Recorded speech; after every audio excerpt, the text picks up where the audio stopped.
You'd do anything for the people you care about. You check on them. You listen to their problems at 2 a.m. You cancel your own plans to help them. You forgive things that, honestly, probably shouldn't have been forgiven. But when it comes to yourself, you are the cruelest person you know. You call yourself stupid over a small mistake. You replay your worst moments on a loop. You set standards for yourself that you would never, ever put on someone else. If a friend came to you and said, "I'm worthless, I can't do anything right, I don't deserve good things," you would hold them. You would tell them that's not true. You would fight for them. But when that voice is inside your own head, you just agree with it. If this is you, if you are the person who takes care of everyone while quietly falling apart, this video might be the most important one you'll ever watch. Because there is a real psychological reason why you do this, and it didn't start with you. Let's start with what this actually looks like in real life. Because people who are nice to everyone but themselves don't always realize they're doing it. It's become so automatic, so deeply wired into who they are, that they don't even see it anymore. You say sorry constantly, not because you did something wrong, but because you exist in a space. "Sorry, can I ask a question?" "Sorry, I just need 1 second." "Sorry for bothering you." You apologize for having needs. When someone gives you a compliment, you deflect it immediately. "Oh no, it was nothing. I got lucky. It's not that good." You physically cannot accept something nice being said about you. It feels wrong, almost dangerous. But when someone criticizes you, even a tiny comment, you absorb it instantly. You don't question it. You don't push back. You just file it away as more proof that you're not enough. Think about how insane that is for a second. You have a filter in your brain that blocks good things about you and lets every bad thing through. If your brain were an email inbox, compliments go straight to spam. Criticism goes to priority. And you've been running this system for so long that you think it's just who you are. It's not. It's a pattern. And patterns can be understood. Psychologists call this a self-compassion deficit. It means you have a fully developed ability to feel compassion, empathy, and kindness, but only aimed outward. The part that's supposed to point inward, it barely functions. Dr. Kristin Neff, one of the leading researchers on self-compassion, found that people who score high in compassion for others, but low in compassion for themselves, are significantly more likely to experience burnout, depression, and anxiety. You're not imagining it. Being kind to everyone except yourself is actually making you sick.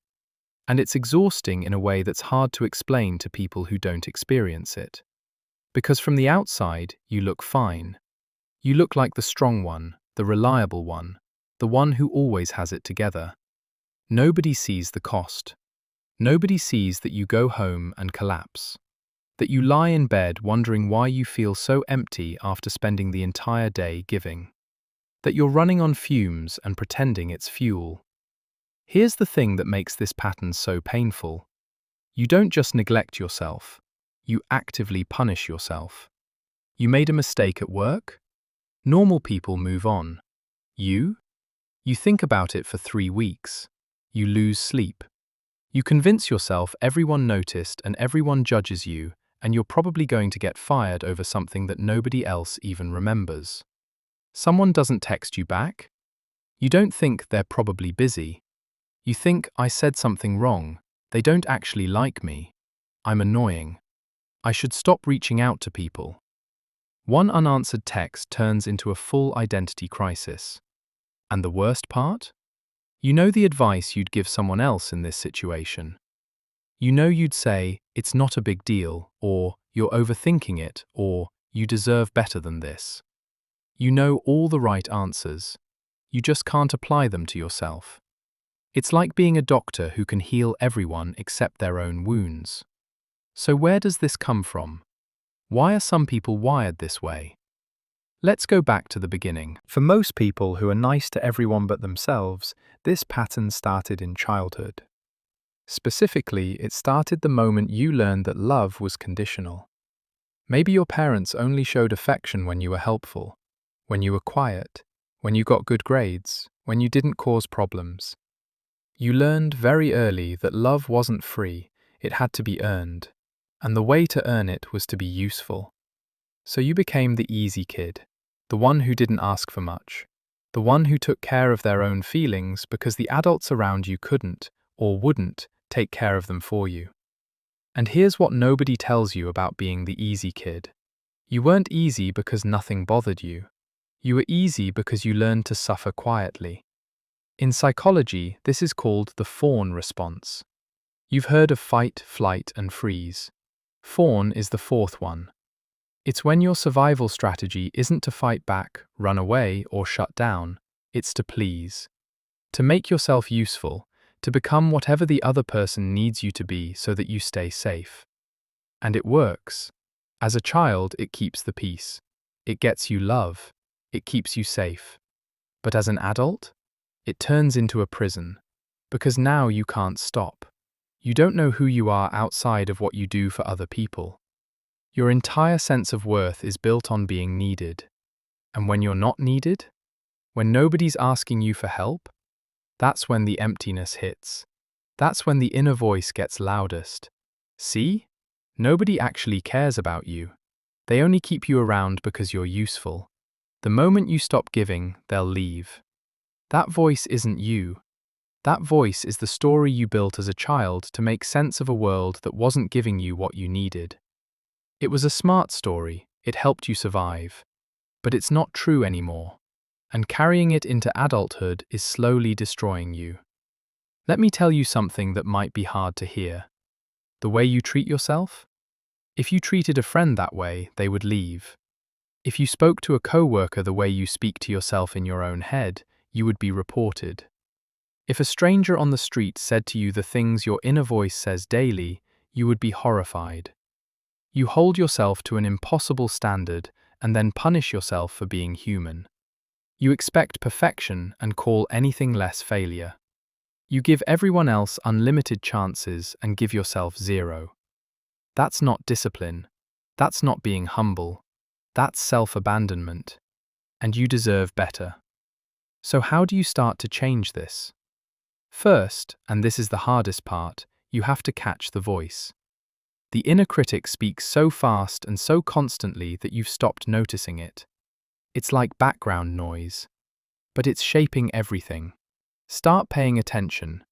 When you make a mistake, what's the first thing you say to yourself? Write it down. Literally. See it on paper. Then ask yourself one question. Just one. This is the question that changes everything. Would I say this to someone I love? If the answer is no, and it almost always will be, then why are you saying it to yourself? You deserve the same kindness you give to everyone else. Not less. The same. Second, start saying no.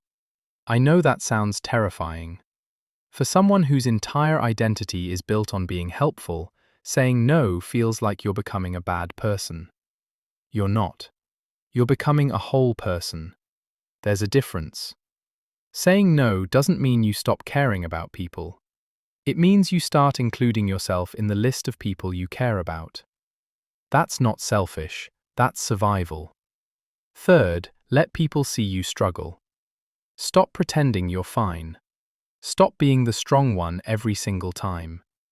The right people won't leave when you show them you're human. And the ones who do? They were only there for what you could give them. And that's information you need.